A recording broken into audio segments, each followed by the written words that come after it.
Overseas M&As should be about complementarities for big companies in bad times. If you buy them, I don't think you can fix it either. So you are just wasting money. We want companies with good products and technology because we have a big market. This would allow us to develop, but this sort of opportunity is rare.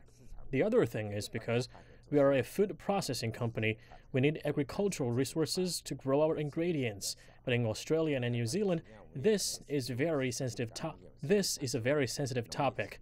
Chinese takeovers are seen as trouble. Successes are few. If I invest in agri, it has to be big. Small deals are useless. Big deals are sensitive.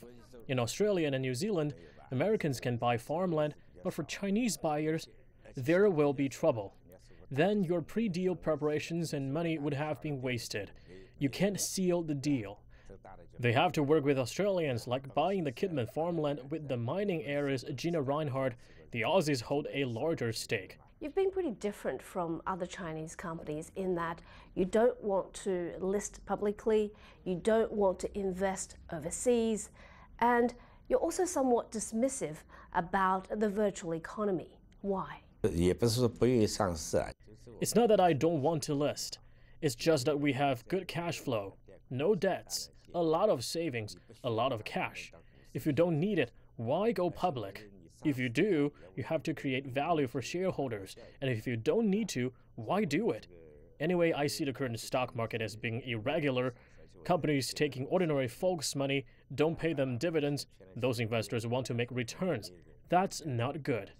There's a lot of media coverage about how the new generation thinks the Wahaha brand is out. Your thoughts on that? Consumers, millennials, they have different thinking and behaviors, so we are changing. The situation's not as bad as the media makes it out to be. In the drinks market, in sales and profits, we're still number one. I think there could be some people trashing us on purpose, but I think back to all the problems we've encountered in the history of Wahaha, all the things that have happened. We've come all this way step by step. Like when we had the lawsuit with Danone, media attacks were even more ferocious, but eventually we won the case.